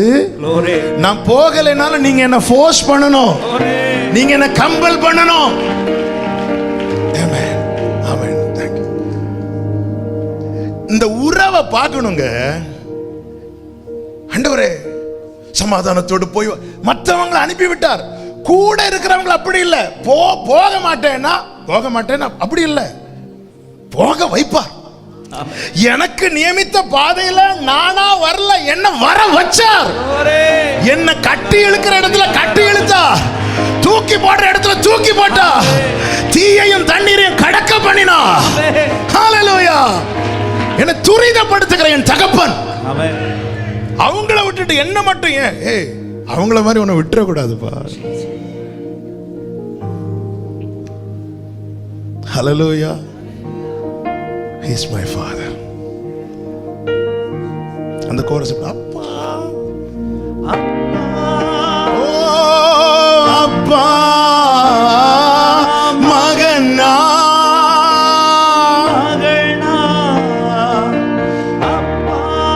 அப்பா ஓ மகனா. என் வாழ்க்கையில அவர் ஒரு காலத்துல என்ன ஃபோர்ஸ் பண்ணிட்டு இருந்தார். இப்ப பண்ணலைன்னா நான் எங்கேயோ போய் நிக்கிறேன் அர்த்தம். சங்கீதம் 81 இருக்கு, அவங்க இருதய கடினத்துக்கு நான் விட்டுட்டேன். சில பிள்ளைங்க எவ்வளவு ஃபோர்ஸ் பண்ணாலும் கேட்க மாட்டாங்க. அந்த பிள்ளைங்கிட்ட அதுக்கப்புறம் பெற்றோர் என்ன செய்ய மாட்டாங்க? ஃபோர்ஸ் பண்ண மாட்டாங்க. ஏலி 2 பிள்ளைங்கள்ட்ட சொல்லி பார்க்கிறார், கேட்கல. அதுக்கப்புறம் சொல்ல முடியல. ஆமென். நான் கேட்கிற மனநிலைமையில் இல்லாம என் இருதயத்தை கடினப்படுத்திட்டு இருப்பேன்னா என் யோசனைப்படி விட்டுருவார்.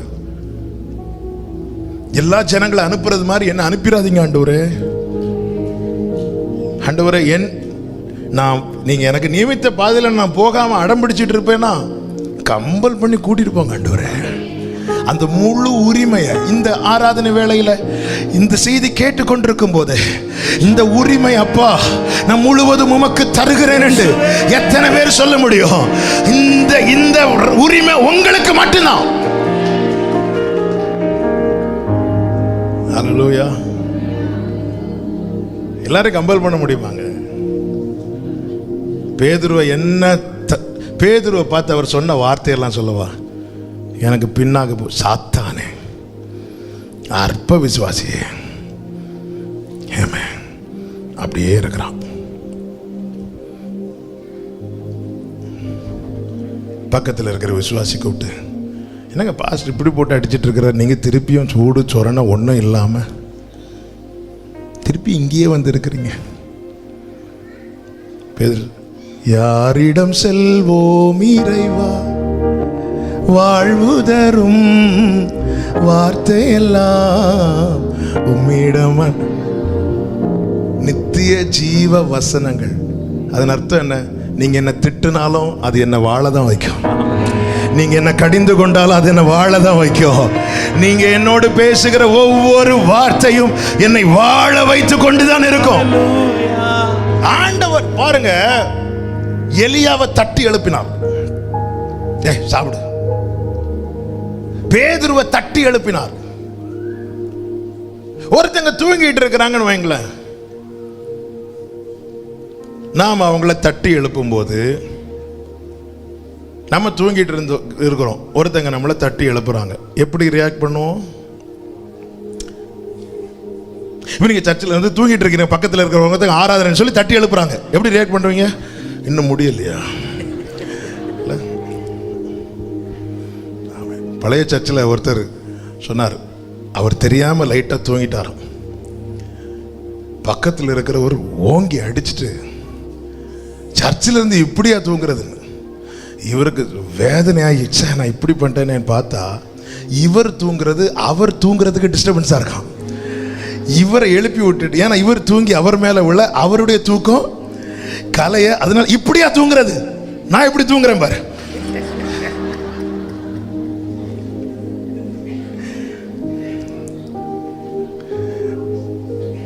ஒருத்தங்களை நம்ம தட்டி எழுப்பும் போது அவங்க நம்ம கிட்ட மோசமா பிஹேவ் பண்ணா அடுத்த முறை வீடே எரிஞ்சாலும் தூங்குன்னு சொல்லிட்டு தான் நம்ம வருவோமே தவிர திருப்ப தட்டி எழுப்ப மாட்டோம். ஏசாயா சொல்லுகிறார், அவர் காலை தோறும் என்னை எழுப்புகிறார், நான் எதிர்க்கவும் இல்லை, நான் பின்வாங்கவும் இல்லை. சிலர் சொல்லுவாங்க, எதிர்க்கிறவங்களுடைய சாட்சி எதுவா இருக்கும் தெரியுமா? நான் ரட்சிக்கப்பட்ட ஆரம்பத்தில் என்ன 2 மணிக்கு எழுப்பி ஜெபிக்க வைப்பார். இப்ப என்ன ஆச்சு? எதிர்க்காதவனுடைய சாட்சி என்ன தெரியுமா? காலை தோறும் நான் ஆரம்பத்தில் கரெக்டா 3 மணினா என்ன யாரோ வந்து தட்டி எழுப்புவாங்க. அலாரம் எனக்கு தேவை கிடையாது, 2:50 எழும்பிடுவேன். இப்போ என்ன ஆச்சு? விட்டுட்டாரா? ஆண்டவரை விட்டுறாதீங்க, விட்டுறாதீங்க. நான் எழும்பினால என்ன பிடிச்சு உழுக்குங்க ஆண்டவரே, என்ன துரிதப்படுத்துங்க ஆண்டவரே. ஹalleluya. அந்த உரிமை உமக்கு எனக்கு வேற யாருண்டு? கலங்கின நேரத்தில் என்னை நடத்தியது எனக்கு யாருண்டு?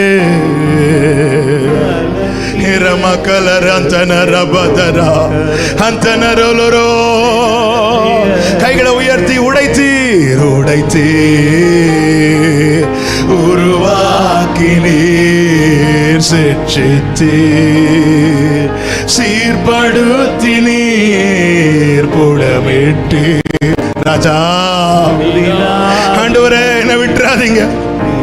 நான் முடியாதுன்னு சொன்னாலும் எலியாவை தட்டுனது மாதிரி ஹல்லேலூயா. எனக்கு நீர் உண்டு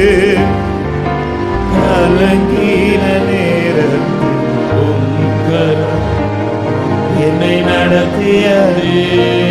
முழு உரிமையும் அவருக்கு தான். அதனாலதான் பிதா முழுவதுமாக அவரிடத்துல கொடுத்தார். பவுல் சொல்றார், நான் விசுவாசித்திருக்கிற ஒரு இன்னார் என்பதை அறிந்திருக்கிறேன், நான் அவரிடத்தில் ஒப்புவித்ததை கம்ப்ளீட்டா. நீங்க என்ன பண்ணுங்க, அவர் திட்டு நான் ஏன் திட்டுறீங்கன்னு கேட்க மாட்டேன். இந்த கம்பல் பண்றது, அவர் கண்ட்ரோல் இருந்தா நம்மால நடக்க முடியாத பாதையில் நம்ம நடத்திடுவார். என்ன அடம் பிடிச்சாலும் நடத்திடுவார்.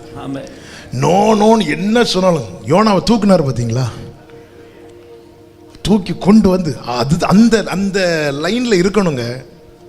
இல்லைன்னா நம்ம போயிடுவோம். நம்முடைய ஓட்டம் முடியும் போது நம்மை வரவேற்க யாருமே இருக்க முடியாது. பாதாளம் தன் வாயை ஆவென்று திறந்து காத்து கொண்டிருக்கிறது. நம்முடைய ஓட்ட முடிவில் வரவேற்க அப்பா நிற்கணும். அவர் இல்லைன்னா நாம இங்க அந்நியரும் பரதேசியும் அங்கேயும் அதே கதை என்ன இல்லை. அவர் நிப்பார்னா யாராவது என்ற கொஸ்டின் பண்ண வந்தா இப்படி காட்டி கொடுத்துருவேன். பைபிள் சொல்லுது, உம்மை உறுதியாய் பற்றி கொண்ட மனதை உடையவன் உண்மையே. நான் தனியா போனா பரலோகம் என்கிட்ட 1000 கொஸ்டின் கேட்கும். நான் அவரோடு போனா அவருக்கு முன்னாடி எல்லாரும். கழுத தனியா எருசலேமுக்கு வந்துன்னா கால் உடையும். இயேசுவை தூக்கிட்டு வந்த ஃப்ரெண்டில் எல்லாமே விரிக்கப்படும். மேன்மை கிடைக்கும், கனம் கிடைக்கும், உயர்வு கிடைக்கும், புகழ் கிடைக்கும். இயேசு இல்லைன்னா கால் உடைக்கப்படும். இயேசு இருந்தா எல்லாம் கிடைக்கும். அல்ல, இயேசுக்கு எருசலேம் போறதுக்கு கழுதை தேவை கிடையாது. ஆனா இந்த கழுதை எருசலேம் போகணும்னா இயேசு தேவை. ஹல்லேலூயா. இயேசுக்கு எருசலேம் போற ஏன் கழுதை இல்லைன்னா போயிட மாட்டார் அவரு. இயேசுக்கு எருசலேம் போறது கழுதை தேவை கிடையாதுங்க. ஆனா அவருக்கு தெரியும், நான் போயிட்டேன், இந்த கழுதை யார்? ஹல்லேலூயா. இந்த கழுதை எருசலேம் போன இயேசு வேணும். அவருக்கு அந்த ஃபுல் உரிமையை கொடுங்க. எப்படி நடத்துறார் பாருங்க.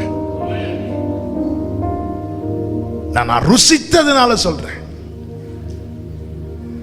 சில பாதையில நான் விரும்பி நடந்தேன், சில பாதையில் வேண்டாம் என்று விலகினேன். என்ன அப்படி ஃபோர்ஸ் பண்ணி சில பிள்ளைங்களை தரன்னு இழுத்துட்டு வருவாங்க பார்த்தீங்களா? அப்படியெல்லாம் இழுத்துட்டு வந்தனால தான் இன்னைக்கு இப்படி ஒரு ஊழியக்காரனை நீங்க பார்க்க முடியுது. ஏன்னா எனக்கு என்ன பற்றி தெரியும். நான் ஓடின ஓட்டம் ஒலிம்பிக்ல ஓடி இருந்தா கூட கோல்டு கிடைச்சிருக்கும். வேண்டவே வேண்டான்னு சொல்லிட்டு ஓடின இழுத்து இழுக்கும் போது வலிக்கும், ஸ்கிராட்ச் விழும். எனக்கு அதெல்லாம் பரவாயில்ல, இதுல நீ நிக்கணும். வச்சிட்டாரே நிக்க. துரிதப்படுத்துகிற என் தகப்பனே உமக்கு ஸ்தோத்திரம். ஹல்லேலூயா, ஹல்லேலூயா. அந்த ரைட்ஸை கொடுங்க அவருக்கு. லைஃப் மாறுங்க. இயேசுவின் நாமத்தில் உங்களுக்கு சொல்லுகிறேன். அந்த அந்த ரைட்ஸை இந்த பூமியில எனக்கு இருக்கிற பெற்றோருக்கு நான் கொடுக்க கூடாது. இந்த பூமியில எனக்கு இருக்கிற உறவுகளுக்கு கொடுக்க கூடாது. என்னை இரத்தத்தால் மீட்டு கொண்ட, ஹல்லேலூயா, என்னை சொந்தமாக்கின அவருக்கு தான். அதனாலதான் ஜெபம் பண்ணும்போது என்ன சொன்னார்னா, ஆண்டவரே எங்க அப்பா அம்மா விருப்பப்படி, என் சகோதரர்களை விருப்பப்படின்னு கேட்காத, உம்முடைய சித்தம் பரலோகத்தில் செய்யப்படுவது போல பூமியிலேயும் செய்யப்படுவதாக.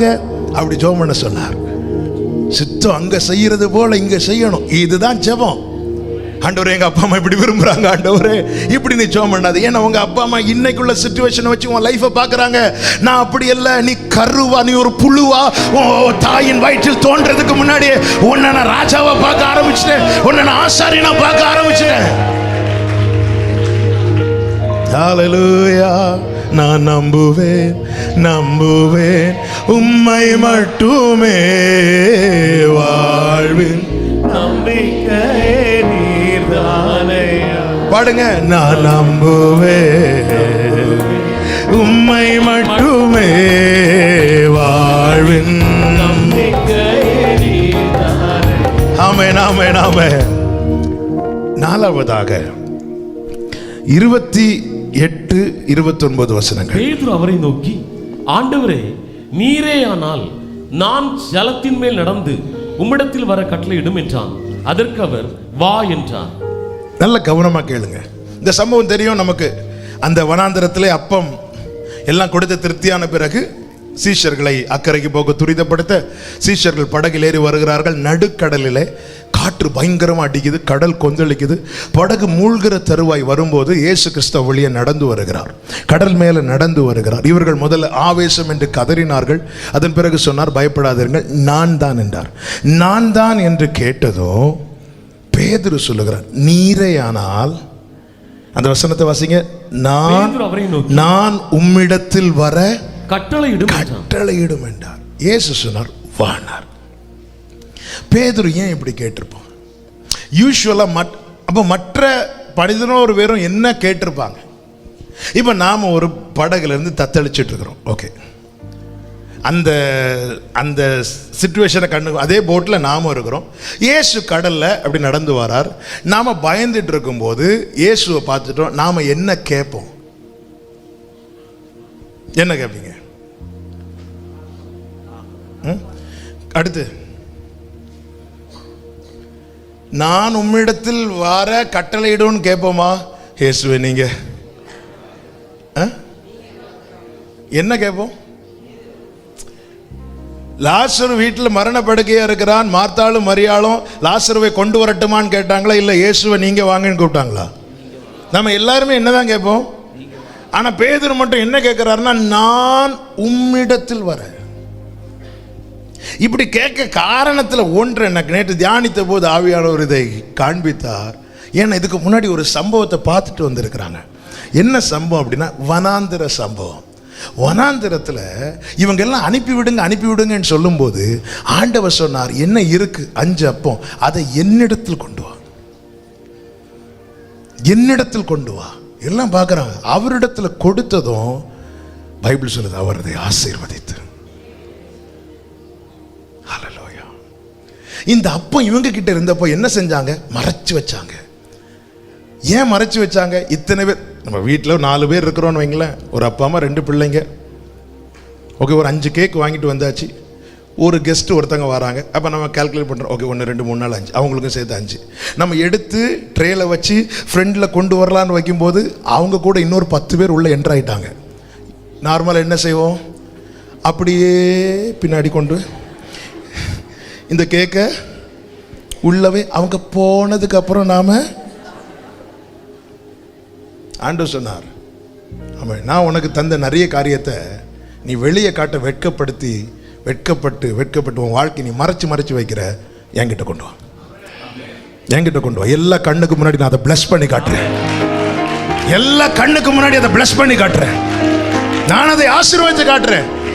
இப்ப பேதுரு கேட்கிறார், ஆண்டவர், இந்த 11 பேர் கண்ணுக்கு முன்னாடி நீர் கட்டளையிடு ஆண்டவரே, நான் உம்மிடத்தில் வர கட்டளையிடும். செய்தி இதுதான், வனாந்தரமோ நடுக்கடலோ சேஃபா இருக்கணும்னா அவர்கிட்ட கொடுத்துருங்க. ஹல்லேலூயா. வனாந்தரமோ நடுக்கடலோ செட்டில் ஆகணுமா, சேஃபா இருக்கணுமா, கொடுத்துருங்க, அவர்கிட்ட கொடுத்துருங்க. கடல் கொந்தளிச்சிட்டு தான் இருக்கும், காற்று அடிச்சிட்டு தான் இருக்கும், வனாந்திரமா தான் இருக்கும். நீ அவரிடத்துல கொடுத்துரு. பவுல், நான் அவரிடத்தில் ஒப்புவித்ததை அவர் அந்நாள் வரை காத்துக்கொள்ள. ஆண்டவர் சொன்னார் வானாரு. பேதுரு போறான், மூழ்கினது உண்மைதான், ஆனா அமிழ விடல, அப்படி தூக்கிட்டாரு. நீ அவரிடத்துல கொடுத்த ரிசல்ட் என்ன தெரியுமா? ஒரு டைம் ஆயிட்டு, அதனால ஒரு 5 to 10 மினிட்ஸ்ல நான் முடிச்சிடுவேன். நீங்க யாரும் கிளாக்கு பார்க்கல இதுவரை, கிருபையினால. நான் டைம் ஆயிட்டு சொன்னதுனால வேணும்னே திரும்பி பார்ப்பீங்க. மெதுவா திரும்புங்க கழுத்து. இப்போ பாருங்க, அவரிடத்தில் பேதுரு ஒப்பு கொடுத்தான்ல. ஒப்பு கொடுத்த பிறகு பைபிள் என்ன சொல்லுதுன்னா 32வது வசனம், அவர்கள் படவில் ஏறின உடனே அவர்கள் படவில் ஏறின உடனே இந்த அவர்கள் யாரெல்லாம்? பேதுருவும் யாரு யாரு யாரு? நீங்க யாரை பத்தி சொல்லிட்டு இருக்கிறீங்க? சர்வ வல்லவரை பத்தி சொல்லு. நீங்க பேதுருவை கூட பேதுருன்னு சொல்லுங்க, தப்பு கிடையாது. ஆனா இயேசுன்னு சொன்னா முழு பலத்தோட சொல்லணும். எல்லாரும் சொல்லுங்க, இயேசுன்னு சொல்லுங்க பார்க்கலாம். பேதுருவை முதல்ல நீ போட்ல ஏறனல, நீ ஒப்பு கொடுத்த அவரிடத்தில் கொடுத்த பிறகு அவர்கள் படகில் ஏறினார்கள். அவர்கள் படகில ஏறினதும் இயேசு உடனே இறையாதே அமைதலாரு அப்படி ஏதாவது சொன்னாரா? இல்ல. காற்று என்ன ஆயிட்டு? பேசாத. ஆமென். பேதுருவை பார்த்ததும் காற்றுக்கு அடிக்கணும்னு சிலர் பார்த்தீங்களா, நம்மளை பார்த்ததும் ஏதாவது இழகும்ல உள்ள இருந்து. அதுவரை நல்லா தான் இருப்பாங்க, ஏதோ ஒரு ஃபங்க்ஷன் நடக்கும், நாம அப்பதான் போவோம், வரா பாரு. சிலருக்கு அப்படிதான். அந்த காற்றுக்கு பேதுருவை பார்த்ததும் கொஞ்சம் விளையாடணும் போல இருக்கு. ஆனா இப்போ அவர்கள் படகில் ஏறின போது எங்க இந்த காற்றை காணோம்? உன்னோடு போராடினவர்களை தேடியும் காணாதிருப்பாய். ஹல்லேலூயா, ஹல்லேலூயா, ஆமென். நான் அவரிடத்துல ஒப்பு கொடுத்தா அதுக்கப்புறம் எனக்கு எதிராக எழும்புறவங்க என்ன பார்க்க மாட்டாங்க, அவரை பார்ப்பாங்க. ஆதியாகமம் 26வது அதிகாரத்துல ஈசாக்கு பாருங்க, கர்த்தருடைய வார்த்தையை கேட்டு கர்த்தரிடத்தில் ஒப்புவித்தவன் தான் ஈசாக்கு. பலிபீடத்தில் வச்சான். அவன் விதைக்கிறான் 100 மடங்கு பலன்.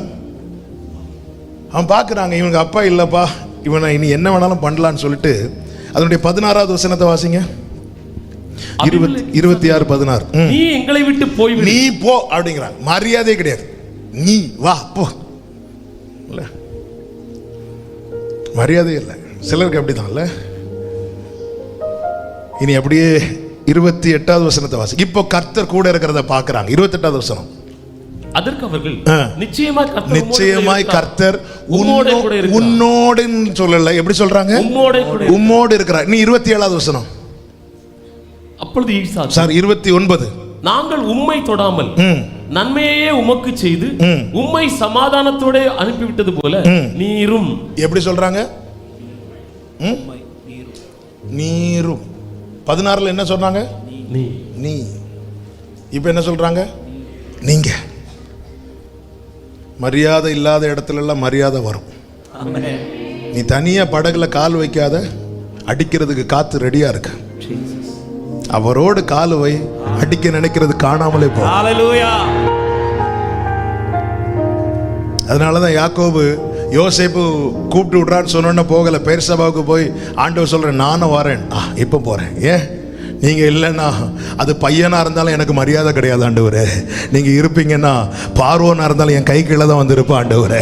ஹல்லேலூயா, ஆமென். அவரோடு அவர்கிட்ட கொடுத்து பாருங்க, உங்களுக்கு மேன்மை இல்லை. தாவீது அவரிடத்துல கம்ப்ளீட்டா தன்னை சரண்டர் பண்ணவன். கரடிய சிங்கத்தை கொன்னதை சொல்றதுக்கு யாரும் கிடையாது, தாவீது தான் சொல்ல வேண்டி இருந்துச்சு. ஆனா கோலியாத்தை அடிச்சதை தாவீது ஊரா ஸ்டிக்கர் அடிச்சு ஒட்டல, ஊரே சொல்ல ஆரம்பிச்சது. சவுல் கொன்றது 1000, தாவீது கொன்றது 10000. நான் என்ன அவரிடத்துல கொடுப்பேன், ஆனால் நான் எங்க கால் வைத்தாலும் தனியா கால் வைக்க மாட்டேன். என்னோடு கூட அவர் பாதமும் இருக்கும். நான் ஏதாவது ஒன்று செய்ய கை நீட்டினால் என் கரமல்ல நீட்டி செய்வது அவருடைய கரம் அதை செய்து முடிக்கும். கர்த்தர் எனக்காக யாவையும் செய்து முடிப்பார். வெள்ளம் போல சத்துரு வரும்போது ஆவியானவர் கொடியேற்றுவார். அந்த கொடியை கண்டு அசீரியன் நடுங்குவான். ஹல்லேலூயா. கடைசியாக ஆமென். அதனுடைய 33வது வசனத்தை வாசிங்க. அப்பொழுது படவில் உள்ளவர்கள் வந்து மெய்யாகவே நீ தேவனுடைய குமாரன் என்று சொல்லி அவரை பணிந்து கொண்டார்கள். அடுத்த வார்த்தை, பின்பு அவர்கள் கடலை கடந்து கெனசரேத்து நாட்டில் சேர்ந்தார்கள். அப்ப நல்ல, இப்போ இயேசு படகுல ஏறிட்டாரு. இனி மறுகரை போறது வரைக்கும் அவங்க ஒண்ணுதான் செய்யறாங்க. என்ன தெரியுமா? அவரை உயர்த்தி பணிந்து கொண்டார்கள். பாதியில மூழ்கி இருக்க வேண்டிய இந்த வாழ்க்கை படகு மூழ்காதபடி கர்த்தர் காக்கிறார். இனி நான் செய்ய வேண்டியது என்ன? நான் உள்ளளவும் துதிப்பே. கடைசி வர வனாந்திரத்திலிருந்து தன் நேசர் மேல் சாய்ந்து கொண்டு வருகிற இவள் அவர் மார்பிலே சாய்ந்து கொண்டு போயிட்டே இருக்கணும். அவரை பிரைஸ் பண்ணிட்டு, அவரை புகழ்ந்து கொண்டே, அவரை துதித்து கொண்டே. யாக்கோபு சொல்லுகிறான், யாக்கோபை குறித்து வேதம் சொல்லுகிறது, அவன் தன் கோலின் மேல் சாய்ந்து கொண்டு, எபிரேயர் 11:21, தன் கோல் முனையிலே சாய்ந்து தொழுது கொண்டான், வர்ஷிப் பண்ணினான் என்று சொல்லப்பட்டிருக்கிறது. ஆராதிச்சுட்டே அப்படி கண்ணை மூடுறான் பாருங்க. கடைசி வர என கேட்கிற ஒவ்வொருவருக்கும் சொல்றேன், நம்முடைய வாழ்க்கை வனாந்தரத்தில் முடிய வேண்டியது, நடுக்கடல்ல முடிய வேண்டியது. கர்த்தர் கிருபையா இறங்கி நம்மோடு கூட நம்மை இருந்து பயணிக்க வைக்கிறார். நாம் செய்ய வேண்டியது ஒண்ணுதான். எனக்கு இப்படி ஒரு வனாந்தரம்னு சொல்றதுக்கு இல்ல, என்ன நடுக்கடல்ல கொண்டு வந்து விட்டுட்டீங்கன்னு சொல்றதுக்கு அல்ல, அவரை உயர்த்தி அவரை பணிவதே அன்றி. ஆமென். மரித்தவர்களும் மௌனத்தில் இறங்குகிறவர்களும் கர்த்தரை துதியார்கள். நாமோ இது முதல் என்றென்றைக்கும் அவருடைய நாமத்தை ஸ்தோத்தரிப்போம். என் ஆத்துமாவே கர்த்தரை துதி. ஹல்லேலூயா. அவரை துதிக்க பைபிள் சொல்லுது, அவர்கள் கடலை கடந்து, சொல்லுங்க, கடந்து. ஆமென். மலையானாலும் அதையும் கடந்து, மதிலானாலும் அதையும் கடந்து, எந்த பாதையையும் தாண்டிடுவே. ஒரு தேவ பிள்ளை நம்பிக்கையே தாங்க, இதை நான் கடப்பேன். காரணம் அவருடைய கரம் இருக்கிறது அல்லவா. ஆமென். என் படகுல நான் தனியா இருந்த போது காற்றை என்ன அடிச்ச முடிஞ்சா இப்போ அடிச்சு பாரு. என்ன காணல, ஒன்னையும் பயங்கரமா சத்தம் போட்டவங்களை காணல. 114 சங்கீதத்தில் சொல்லப்பட்டிருக்கிறது, கடல் கண்டு விலகி ஓடிட்டு. கடல் யாரை கண்டு விலகி ஓடிச்சு? என்னையா? இல்ல, என்ன கண்டாலே கடலுக்கு அடிக்கதான் தோணுது. ஆனா எனக்குள் இருக்கிறவரை கண்டு கடல் விலகி ஓடினது. ஹல்லேலூயா. உங்க கரம் இருக்க அப்படி எழுந்திருக்கலாம் ஆண்டவர் சமூகத்துல. நான் அவரிடத்தில் ஒப்புவிக்கிறேன். முழு உரிமை உமக்கு ஆண்டவரே. அந்த முழு உரிமை நீங்க இப்படி கொடுத்து பாருங்க, அதுக்கப்புறம் சும்மா இருக்க மாட்டார். நல்லா புரிஞ்சுக்கோங்க. இந்த ஒரு வார்த்தையை சொல்லி நான் ஜெபிக்க விரும்புகிறேன். வயல்வெளியில நின்ற ரூத்துக்கு தேவையான கதிரை கொடுத்து அனுப்பிவிட்டார். பாதத்துல வந்து விழுந்த ரூத்துக்கு சொல்றாரு, உனக்கு வேண்டிய படி எல்லாம் செய்வேன். நகோமி சொல்றாங்க, இப்படி சொல்லிட்டார்ல, இனி அது செய்து முடிக்கிறது வரை அவர் சும்மா இருக்க. நான் சர்ச்சுக்கு வந்து போறவளா இருக்கக்கூடாது. இருந்தா வேண்டிய வார்த்தை கொடுத்து அனுப்பி விடுவார். நான் வந்தது உங்க பாதத்துல இருக்க. எங்க போயிட்டு வாரீங்க? நாகர்கோவில் ஃபுல் காஸ்பல் சர்ச்சுக்கு போயிட்டு வரேன்னு சொல்லிட்டு போறவங்களா? எப்பா பாதத்துல போர்வை வரீங்க ஆண்டவரே. அதன் அர்த்தம் என்ன வேணாலும் பண்ணுங்க. அவர் சொல்ல, உனக்கு என்ன செய்யணும்னு எனக்கு தெரியுமா, நீ போயிட்டு வா. நாளைக்கு பாரு, நாளைக்கு உன் சரித்திரம் மாற போகிறது. நாளைக்கு நீ பொறுக்கிறவ இல்ல, நாளைக்கு நீ கொடுக்கிறவ. ஹல்லேலூயா, ஹல்லேலூயா. என்னை அழைத்தவரே, என்னை நடத்துவீரே, உங்க கரம் இருக்க. விசுவாசத்தோடு நல்ல கைகளை தட்டி, என்னை அழைத்தவரே, என்னை நடத்துவீரே, உங்க கரம் இருக்க பயம் இல்லையே. எந்த பாதையையும் ஆமென். எந்த சூழ்நிலையும் மேற்கொள்ளுவே. எந்த பாதையையும், எந்த சூழ்நிலையும் நல்ல கையை தட்டி பாடுவீங்களா?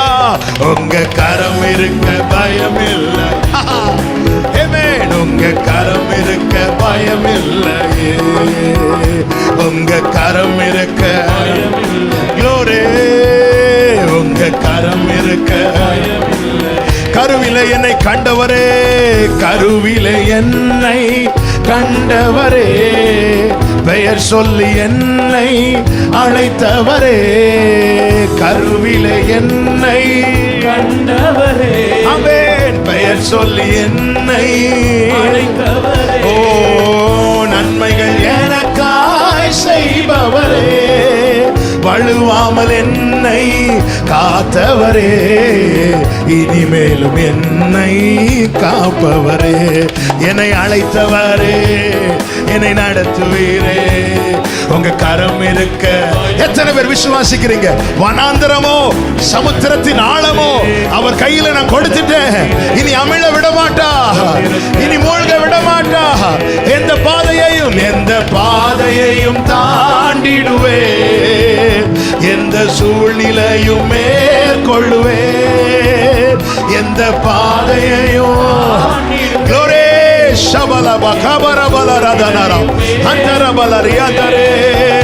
உங்க கரம் இருக்க பயம் இல்லையே, உங்க கரம் இருக்க, ஹல்லேலூயா, உங்க கரம் இருக்க. ஆமென். ஒரு விஷயம் கூட சொல்லுவோம், புல்லுள்ள இடங்களில் மேய்ச்சிடுவீர், புல்லுள்ள இடங்களில். உனக்கு மேய்ச்சலை தந்தது சும்மா அனுப்பி விடுறதுக்கல்ல, இந்த மேய்ச்சல் உட்கார வைக்க, இந்த மேய்ச்சல் உட்கார வைப்பார், திருப்தியாக்குவா, மீதம் எடுக்க வைப்பா. கர்த்தர் நல்லவர். ஹல்லேலூயா. மரணத்தின் பள்ளத்தாக்கு சூழ்ந்திட்டாலும் வாக்கென்னும் கோலினால் பலப்படுத்தி எனக்கான நன்மையை காண செய்வீர். என்னை அழைத்தவரே என்றும் நடத்துவீரே, உங்க கரம் இருக்க. எல்லாரும் நல்ல கையை தட்டி, என்னை அழைத்தவரே, என்னை நடத்துவீரே, உங்க கரம் இருக்க. எந்த பாதையையும், எந்த எந்த சூழ்நிலையும் மேற்கொள்ளுவே, எந்த பாதையையும், ஹல்லேலூயா, எந்த சூழ்நிலையும் மேற்கொள்ளுவே, உங்க கரம். ஹல்லேலூயா,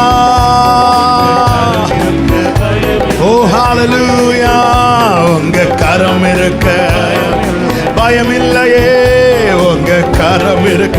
முழு பலத்தோடு கரங்களை தட்டி ஆண்டவருக்கு மகிமை. வனாந்தரமோ சமுத்திரத்தின் ஆழமோ அவர் வந்து நிப்பா, விடமாட்டா, விடமாட்டா. கடலை கடப்பாய், வனாந்தரத்தை கடப்பாய், நாடின துறைமுகத்திலே கர்த்தர் உன்னை கொண்டு சேர்க்கும் மட்டும் அவர் உன்னை விட்டு விலகுவதும் இல்லை, உன்னை கைவிடுவதும் இல்லை. ஆமே, ஆமே, ஆமே. நல்ல கரங்களை தட்டி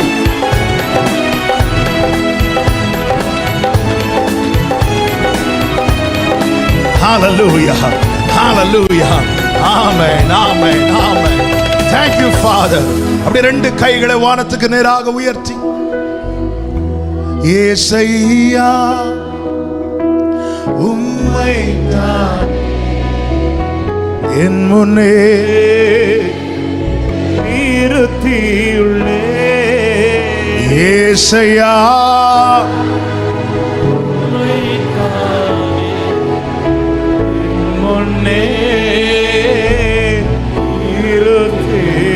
இயேசுவை நம்புவே, நாளெல்லாம் நான் பின்பற்றுவே, என்னை அவரிடம் ஒப்படைத்தே, வெட்கப்பட்டு போக மாட்டேன். இயேசுவை நம்புவேன், இயேசுவை நம்புவேன், நாளெல்லாம் நான் என்னை அவரிடம் ஒப்படைத்தேன், வெட்கப்பட்டு போக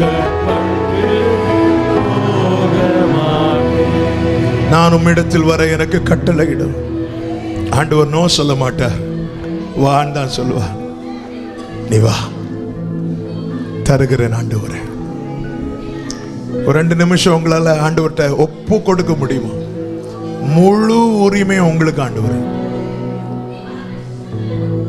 நான் சில நேரத்தில் என்னுடைய பலவீனத்தினால நோ சொல்லுவேன். விட்டுறாதீங்கப்பா, என்னை நீங்க ஃபோர்ஸ் பண்ணுங்க, கம்பல் பண்ணுங்க ஆண்டவர், துரிதப்படுத்துங்க ஆண்டவர்.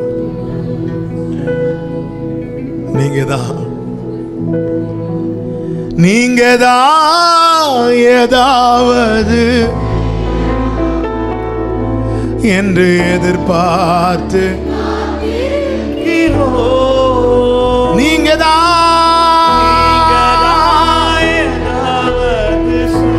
இயேசுவே என்று எதிர்பார்த்து ரெண்டு கைகளை உயர்த்தி நீர் சொன்ன வார்த்தைய பிடித்து கொண்டு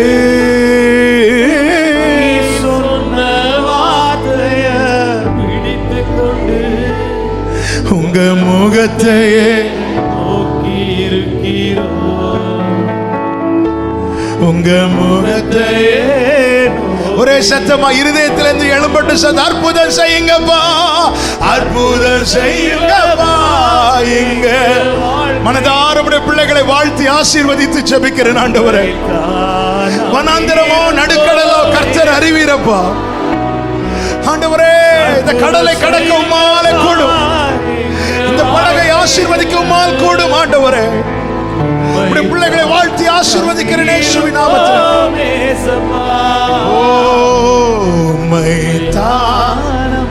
உம்முடைய பிள்ளைகள் வாழ்ந்திருப்பார்களாக. பிரியமானவனே, உன் ஆத்துமா வாழ்வது போல நீ எல்லாவற்றிலும் வாழ்ந்து சுகமாயிருப்பாய், சுகமாயிருப்பாய்.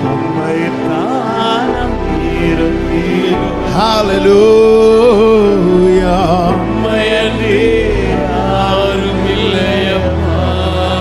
பரிசுத்த பிதாவே, நல்ல தகப்பனே, நன்றியோடு துதிக்கிறோம். கிருபை கிருபை கிருபை அப்பா.